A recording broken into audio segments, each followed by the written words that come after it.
Yeah, I want to do a video on the Manosphere, which is the MGTOWs, the red pills or the PUAs, the MRAs, and the Anti-Feminists. There's a bunch of different groups within the Manosphere, but similarities and differences. So the MGTOWs are men going their own way. They want sovereignty and freedom. They distance themselves from women.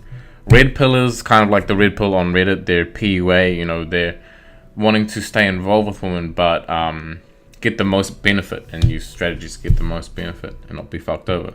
Men's rights activists aren't afraid to get involved with women, or not necessarily disassociating like MGTOWs, but they see some discrepancies, they see gender inequalities, they see that men have less rights and more responsibilities than women. And then there are anti-feminists who say that generally, I guess, traditionalism, they're kind of like traditionalists, but basically they think that feminism is the problem. It's not necessarily inherently biological. It's just this environment which modern feminism has created.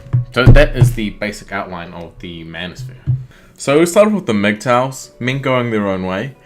You could maybe compare it to, that first wave of feminists who just lesed out, even though they weren't lesbians. They're like, yo, I'm fucking done with men, man. I'm just gonna stick with the womans, and I'm not gonna have anything to do with men. So MGTOWs generally say, I want to dissociate away from women as much as possible. There's different levels, but basically all MGTOWs will not marry. They see no benefit really in marriage for the man, and a whole list of cons. And also cohabitating, especially in a common law situation, is frowned upon. And you even got MGTOW monks where they won't even have sex. But I guess most MGTOWs are not opposed to short-term relationships. And I guess these guys, they're just kind of like, they're saying, you know what, men get a raw deal in society. We're viewed as utilities. But there's nothing really that we can do about that. We can devise complicated pickup strategies and we can campaign for men's rights, or we could blame feminism. These are some of the things that the other groups do.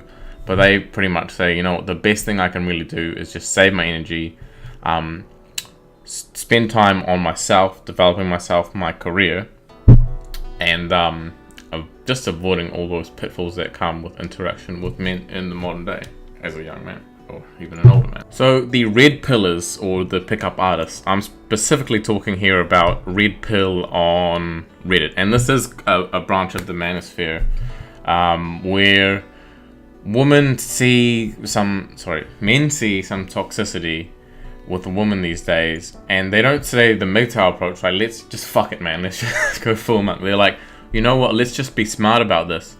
We'll figure out the way women work, and we will use strategies like negging or framing and all this kind of stuff to get the most benefit out of our interactions with women, whether it be one-night stands or relationships, or even a red pill marriage. And I suppose the line of thinking that this generally comes from is, we're men, they're women. Men and women have always been sexually attracted to each other, and that's not really going to stop. And I think, that's right. Most of society is not going to be MGTOW. Most men aren't going to choose that. So this is an option for men who want to live their life, they want to interact with women, but they don't want their life to be fucked over. So, they're careful in things, and they don't want to make a poor investment. So that means, if you just want to have sex with women, here's ways that you can develop yourself so you can just have lots of sex with them. Or, you want to have a relationship without your girlfriend nagging at you, be a strong man and all that sort of thing, right? So it's more like a MGTOW say, I'm just not going to play the game, whereas red pillars are like, well, I'm going to play the game, but this is the best way to go about it, and these are the coping strategies. Now, the MRAs, the men's rights activists, these might be the more popular group, the more commonly known group in wider society. They are more of a political movement, whereas the MGTOW, it's not a movement at all. Red pill, it's not really a movement. It's dealing with men individually. So men's rights activists want, to change the legal framework. And I guess also they would like to change some of the cultural attitudes that we have towards men. Men's rights activists focus on things like divorce court and family court situations, where men are often hard done by.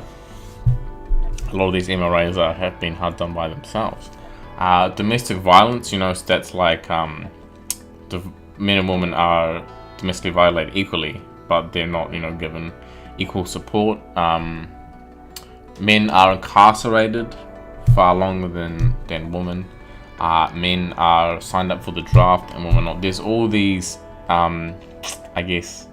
ways that men are treated like second-class citizens, where they're not given equal rights or they're not given equal responsibilities with women, and they're hard done by. And men's rights activists think that we can, have a better society if we didn't have these, pussy passes or these laws which really screw men over. And the MRA doesn't focus too much on interpersonal relationships or negging or MGTOW and stuff.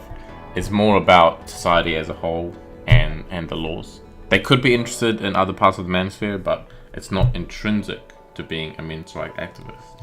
So anti-feminists, these guys are pretty much, a lot of them are traditionalists, but not necessarily traditionalists.